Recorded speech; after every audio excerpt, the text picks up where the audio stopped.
Pessoal, ó, aí foram três problemas, então, e aí tem um quarto. Agora a ideia é que agora é todo mundo em equipe.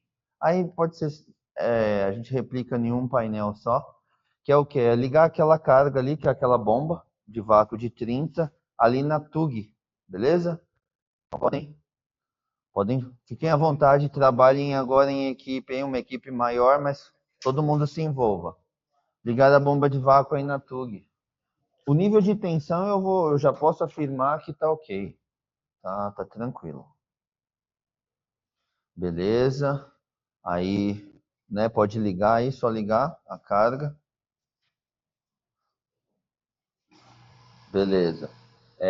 Aí desliga aí, então, a gente viu que ligou, beleza. Aí vamos ligar a carga, vamos acompanhar, né? A corrente, né, para ver. Vamos acompanhar a corrente.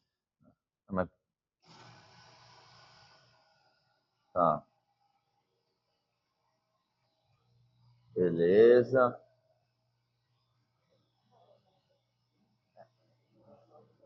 É, corrente, isso, corrente. Não, ó, mas peraí, ó, vou só. Eu não deveria, mas ó, isso. É o que eu quero que vocês todos se concentrem aí. Isso. Ah, beleza. 21 ampere. Aí eu acho que alguém da equipe aí sabe ver a corrente nominal. Vê aí, quem sabe? Quem que é o colega que sabe?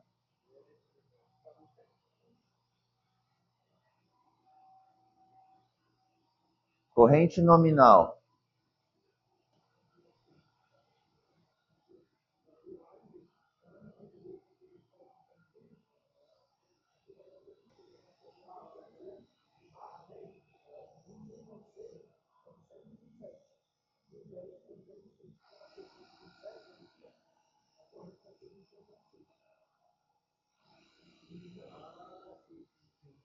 Quando esse tipo de equipamento desarma, ele para na metade. Aqui, ó, tá vendo isso aqui? Isso, explica aí. Antes de desarmar, explica aí, Lucas. Isso. Assim, ó, quando ele está desligado, ele fica aqui.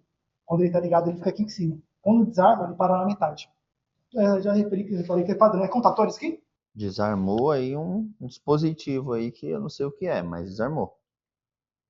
Pelo que, né, a análise que a gente está conversando, eu entendo que é isso, né? Não sei. Se souber, Lucas, pode falar. Eu imagino que seja para uma operagem. Eu estou com dúvida se isso aqui realmente é o máximo. Parece para mim o máximo dele é 12.5 amperes. Sim. Se É for isso isso, aí mesmo? Dá uma olhada. Vê ali, Vinícius, também, para ver se é essa batida aí mesmo. Deixa eu ver se eu dou uma iluminada aí para vocês. Espera aí, facilitar aí para vocês. Certo. É bom, a gente já viu, né? Tem um trip, né? Vamos. Faz aí, Lucas, o procedimento que você está acostumado a fazer aí. Isso. Beleza. Tá. Não, beleza, beleza. Mantém. É que ó, ele fez no fase, né? Faz no neutro para ver. No neutro. Aí uma pergunta, no neutro circula corrente? Sim, né? Então, poderia ser no neutro também, viu? Beleza. Só precisava ver essa questão aí que tá no caminho, beleza? É isso aí mesmo. Sim. E aí dentro disso, seria então o caso da gente pegar aqui e pôr aqui? Todos concordam? A linha é essa daí mesmo, tá? Até para a gente também já falar. Por que que eu trouxe já um cara? Já é uma forma de mostrar para vocês já um pouco que vai sair do que vocês já estavam imaginando que o problema ia ser ali. Não necessariamente, nem sempre o problema está onde a gente está direcionando o esforço. Então, nesse caso, foi proposital que ele estivesse fora dali. Tem teoria daqui que vocês ainda não conhecem, a gente ainda não chegou, mas também gostei de aproveitar até esse cara, porque esse cara é um disjuntor. Ele é um disjuntor. Ah, Lucas, mas o disjuntor não é aquilo ali? Não. Existem uma infinidade de tipos de componente, mas a função desse cara é similar ao que a gente tem ali. Só que ali a gente tem um disjuntor termomagnético, ou seja, ele é um disjuntor que protege a carga, né? A instalação, não só a carga, mas como o condutor e as pessoas, enfim. A instalação, ele protege tanto de sobrecarga, a parte térmica, enquanto o curto-circuito, parte magnética. Esse disjuntor aqui é um disjuntor térmico, um disjuntor que é o que a gente chama de disjuntor motor. Ele é um disjuntor térmico, agora o foco dele é a sobrecarga. Então, por quê? A gente está protegendo quem aqui? O motor. Então, em função de uma sobrecarga, qual que vai ser a ideia aí? Ele não vai deixar o motor sofrer com isso. Ele corta automaticamente. Ah, mas por que que ele é diferente? Ele tem mais polos, ele é um tripolar, ele pode ser usado, considerando que a gente tem uma infinidade. A maioria do que a gente lida em campo de motores, eles vão ser motores trifásicos, ou seja, com 3 fases. Por isso que eu tenho que usar esse cara. Mas nesse exemplo aqui não é um motor trifásico, aqui é um motor monofásico.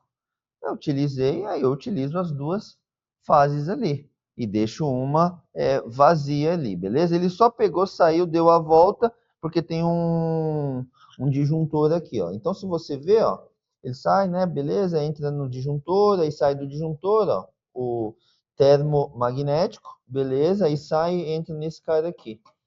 Aí, ó, eu não estou usando a fase L3. Ó, você tem L1, L2, L3 e as saídas, né? T1, T2, T3. Ele só está usando duas, porque não tem a terceira fase. Mas o princípio de funcionamento é o mesmo daquele cara ali. Só que nesse caso, por que que a gente emprega, a gente não instala um disjuntor de repente daquele ali? Na verdade, você vê ali que tem um ajuste, né? Então, como a gente tem uma infinidade de motores, grande, pequeno, médio, mais potente, menos potente, mais corrente, menos corrente, você imagina se eu fosse fabricar um disjuntor para cada. Então, eu sou fabricante, fabrico um componente e permito um ajuste para campo. Então, eu posso. Esse componente, esse disjuntor aqui, ele foi projetado para usar com correntes que variam de 9 a 12,5 ampere. Então, se a carga, nesse caso, esse motor, estiver dentro dessa faixa, eu posso utilizar. A parte do dimensionamento ali, similar ao que eu mostrei para vocês. Essa faixa contínua e, por exemplo, 12, seria direto? Direto. Aguentaria direto? Direto. Dentro desse range. Precisaria ser necessariamente só no pico. Ele já é como esse tipo de disjuntor ele é mais utilizado para motor, carga indutiva, tanto que a gente até chama de disjuntor motor, então já subentende que ele vai ter aquele mecanismo de curva C para suportar as correntes de partida. Vamos fazer um exemplo ali, ó. Tá ali no zero, beleza? Vamos partir a carga para entender quantos ampere a carga, se na partida a corrente vai ser maior. Então vamos dar uma olhada. 30 e pouco? Então beleza, tá alimentado, aqui tá ligado, ó, vamos observar. Deu para observar? Então ele lhe deu com uma corrente de partida superior à corrente nominal. Corrente nominal 21, né? Tá escrito. E ali bateu os seus 34. Então você viu, subiu. Ele lidou com isso. Você pode ver que ele demorou para desarmar. Eu fiquei até aqui, caramba.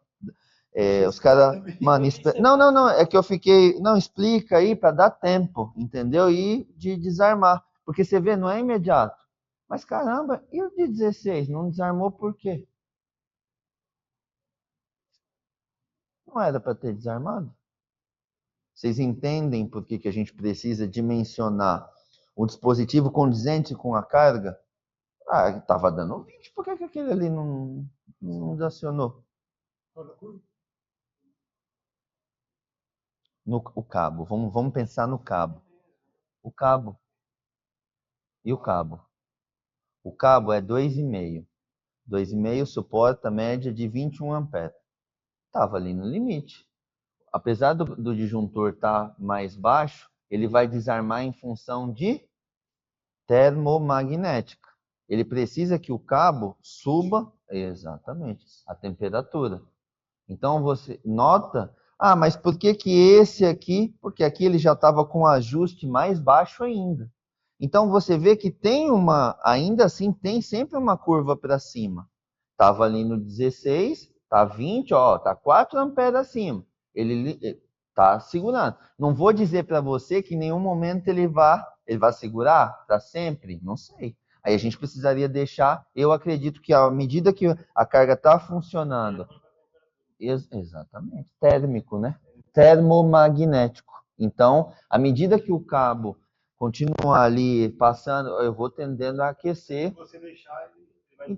Isso, aí a temperatura daquele material lá, aquele dielétrico que eu expliquei para vocês, à medida que vai passando, ele foi projetado para 16 amperes. À medida que eu estou passando 20, só que você vê, não é instantâneo. Aí deu tempo aí de a carga, ó. Se a carga não tiver proteção. Se fosse 23, vai, é pouca coisa assim, mas ia demorar muito mais tempo do que se fosse mantida 35, né? Se e fosse, esquentar muito mais rápido. Se fosse mantido 35, ia esquentar muito mais rápido. Mas não quer dizer que por 23 também ia desarmar, só que ia demorar muito mais tempo. Exato. Porque o disjuntor ele foi projetado para suportar ali 16. Porque eles avaliam mais ou menos que para 16, eles projetam aquele dielétrico de tal forma para ficar nesse limite. Como o material ali tem aí, eles colocam mais ou menos material, mais ou menos metal nessa parte, metálica, aí se ele é um mais fino, aí ele vai, à medida do tempo, tem menos material, ele vai aumentando a temperatura. Só que não necessariamente o cabo também vai aquecer, porque até então o cabo foi projetado para suportar, 21 amperes. Está bem ali no limite. E o curto-circuito desarma na hora, porque aí é muito mais forte. Aí é curto-circuito, é na hora. A corrente de curto-circuito ela é muito alta, aí ela energiza uma bobina que tem dentro do disjuntor e aí ele já empurra o mecanismo na hora. Isso já é instantâneo. Já porque curto-circuito já gera faísca, e muito mais calor, inclusive pode gerar um acidente, queimaduras graves e incêndio. Não, e a sobrecarga também pode causar incêndio, porque à medida que o cabo vai aquecendo, aquecendo, aquecendo, aquecendo, chega uma hora, é PVC. Isso aqui, ó, PVC. Isso aqui vai começar a derreter. E vamos supor. Exato. Aí começou a derreter o cobre suporta mais mesmo a capacidade de corrente. Mas aí começou a derreter. Aí o cobre, às vezes, está em contato. Aqui não é por exemplo, é PVC. Mas e as instalações que a gente tem esse cara aqui metálico? Aí vamos supor que ele está lá, contato com o ferro. A hora que bater com o ferro, é curto também. É a tendência do curto. Então, o que acontece? Aí é instantâneo. Então, basicamente, o componente ele só vem para uma parte mais particular, utilização mais em motores, até para proteger contra a sobrecarga, porque à medida que o motor ele tenha, aqui é uma bomba de vácuo. Aqui eu fiquei tampando aqui, você observa que se eu tampar aqui a corrente tende a diminuir. Por quê? A bomba de vácuo ela funciona justamente, ela quer pegar a umidade, ela quer diminuir a pressão dentro do sistema, de tal forma para que toda a água dentro do sistema ela venha evaporar. E aí, como ela está sugando, a água evapora, ela puxa esse vapor. Ela não puxa sujeira. Eu vou fechar aqui meu sistema frigorífico, porque eu vou fazer vácuo e eu não estou nem aí, é terra para dentro, é pó, é não sei o quê, é limária de cobre. Não, é que eu vou fazer vácuo. Eu já ouvi isso. Às vezes é porque é mais não por maldade, mas por falta de conhecimento. O vácuo não limpa o sistema. Ele só trata com a umidade, ou seja, a água. Então, como é uma bomba que está succionando e querendo ou não, ela quer succionar esse vapor, é vapor que está ali dentro para fora, ela vai baixando, baixando, baixando. Aí, à medida que eu tampo, a bomba começa a meio que trabalhar em vazio. Quando eu solto, ela está succionando o ar. Aí você vê que ela vai para a corrente máxima, que é os seus 21, porque ela está... Quando a gente coloca num sistema, ela não lida com tanto ar assim, igual, por exemplo, como ela está lidando aqui. E à medida que você vai fazendo o vácuo, aí a pressão do sistema vai ficando cada vez menor e cada vez menos ar ali presente, porque ela vai retirando isso do sistema. Então, quando eu tampo, ela meio que trabalha em vazio, Por isso que a corrente dela diminui. Ah, mas não devia, Lucas, aumentar? Não necessariamente. É por isso que eu não posso chegar aqui e assimilar, falta de fluido baixa, sujeira aumenta. Não, eu preciso analisar o contexto.